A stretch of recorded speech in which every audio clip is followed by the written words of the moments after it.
तो प्यारे बच्चों, आज हम रूरल सेटलमेंट पैटर्न के बारे में पढ़ेंगे। आज का जो टॉपिक है ये है ग्रामीण बस्तियां और उनका आकार। जैसा कि आपको मैंने पिछले वीडियो में बताया कि हम जो ग्रामीण बस्तियों के बारे में पढ़ रहे थे उसी का एक ये पार्ट है रूरल सेटलमेंट। एंड इसका जो पैटर्न है, पैटर्न में मुख्य रूप से मैंने पहले भी आपको बताया था कि जो ये पैटर्न है, जब हम बस्तियों को दूर से देखते हैं तो उस बस्ती का आकार दूर से किस प्रकार से आपको दिखाई देता है। क्या वो लाइनर पैटर्न है, या वो ताराकृति का है, या फिर आयताकार का है, या त्रिभुजाकार का है, या फिर आपका पंखाकार का है, या फिर गोलाकार का, या बिल्कुल आकारहीन है। तो आप यहाँ पर हम जो सबसे पहले जो पढ़ेंगे वो है हमारे पास रेखीय प्रतिरूप, या रैखिक प्रतिरूप भी बोलते हैं, लाइन पैटर्न भी बोलते हैं।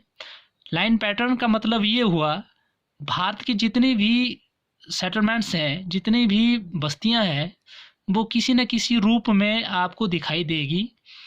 इसी प्रकार से रैखिक प्रतिरूप का मतलब कि वे किसी एक रेखा के भांति आपको जो दिखाई देने वाली आकृति है उसको हम रेखीय प्रतिरूप कहते हैं। जैसे कि आप समझ सकते हैं, मान लीजिए इस प्रकार से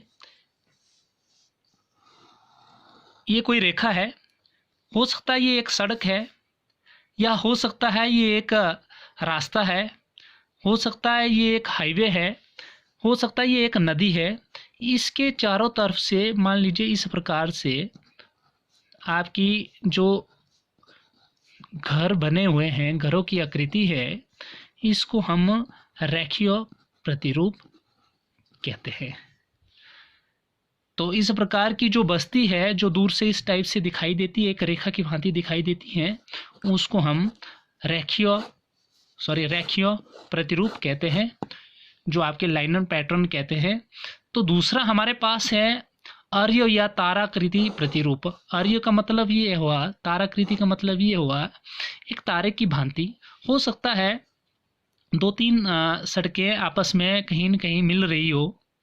ये क्रॉस बना है, मान लीजिए सड़कों का क्रॉस बना है, या मान लीजिए यहाँ पर नदी बह रही है और यहाँ से सड़क आ रही है, और इस नदी के भी चारों तरफ लोग रह रहे हैं, उन्होंने अपने मकान बनाए हैं, या फिर इस सड़क के भी चारों तरफ यहाँ ऊपर पुल लगा है। इस प्रकार से ये तारक प्रतिरूप हुआ।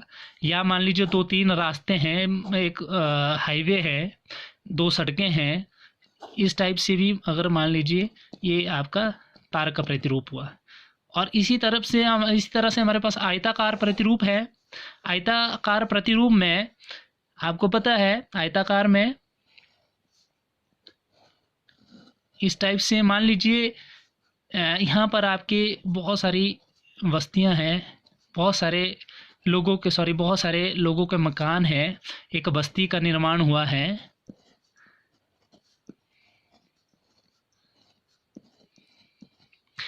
इस टाइप से ये आयताकार प्रतिरूप है।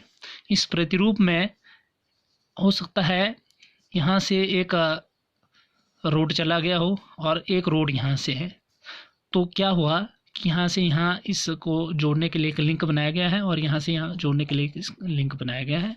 तो ये आपका आयताकार प्रतिरूप हुआ।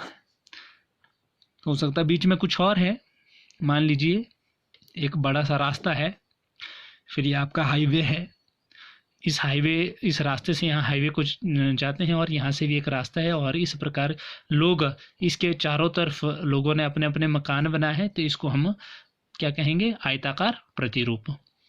इसी तरह से हमारे पास एक नेक्स्ट है त्रिभुजीय प्रतिरूप। त्रिभुजीय प्रतिरूप का मतलब वो हुआ कि एक त्रिभुज की भांति किसी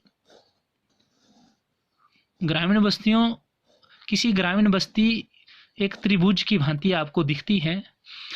मान लीजिए यहाँ पर एक हाईवे आता है, मान लीजिए यहाँ पर एक रोड आता है, ये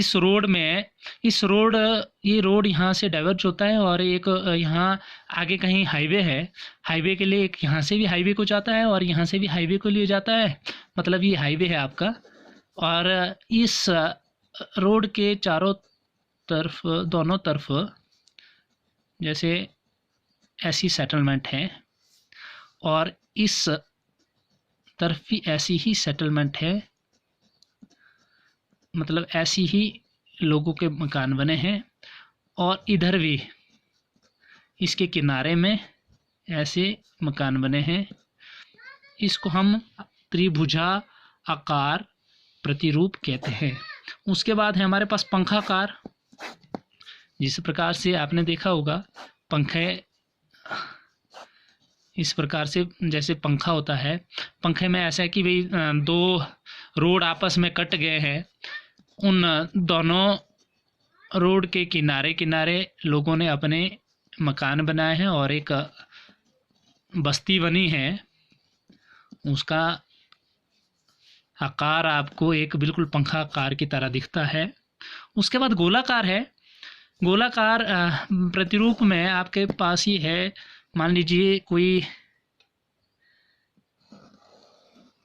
गांव के बीच में, या तो ये खेल का मैदान है, या तो फिर मान लीजिए आपने देखा होगा हर गांव में, आपने देखा होगा हर गांव में कोई भी सांस्कृतिक कार्यक्रम होते हैं, किसी प्रकार का फंक्शन होता है, तो बीच में खाली जैसी जगह होती है और सारे के सारे प्रोग्राम्स यहाँ होते हैं।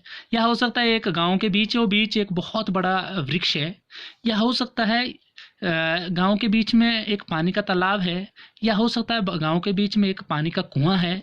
तो इस प्रकार से उस जो भी यहाँ पर है, या फिर मान लीजिए कोई खेल का मैदान है, तो इस खेल के मैदान के चारों तरफ रहने वाले जो लोग हैं, उन्होंने जो मकान बनाए हैं, तो इस प्रकार की जो बस्ती है, इस प्रकार की जो बस्ती जो आपको दिखेगी, जिसका आकार आपको दिखेगा, वो आपको एक गोलाकार के रूप में आपको दिखाई देगा, और इसको हम गोलाकार बस्ती कहते हैं।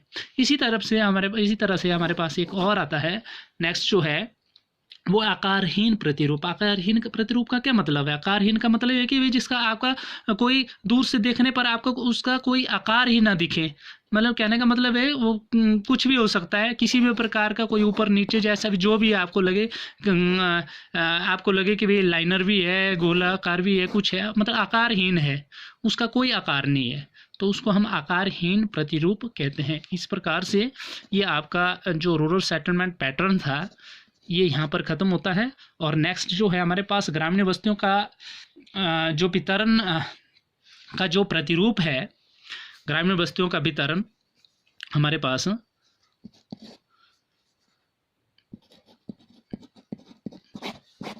मुख्य रूप से इसका जो वितरण है, आपने देखा होगा ग्रामीण बस्तियां ज़्यादातर जैसे सड़क है, नदी है, नहर है, या पर्वतीय क्षेत्रों में, या ऐसे स्किन जैसे एरियो में, जहाँ पर रास्ता बिल्कुल स्किन है, तंग है, उन एरियो में जो मकान के रूप में दिखाई देती है आपकी ये बस्ती।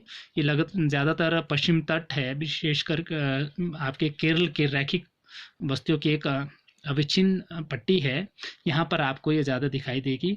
और हिमालय पर्वत में भी आपको इस प्रकार की बस्तियाँ दिखाई देगी। और उसके बाद आपके राजस्थान और जहाँ पर अर्ध शुष्क वाला एरिया है, वहाँ पर भी ये बस्तियाँ ज़्यादातर दिखाई देगी। तो आज के लिए इतना ही, और जो कल का जो वीडियो आएगा उसमें मैं आपको नगरीय बस्तियों के बारे में बताऊँगा, अर्बन सेटलमेंट किसे कहते हैं, और अर्बन सेटलमेंट जो होती है, जो उसकी डेफिनेशन है, नगरों की जो परिभाषा है अर्बन की, और उसके बाद भारत में नगरों का जो विकास है, elevation of the town in the India, ये किस प्रकार से है। Thank you.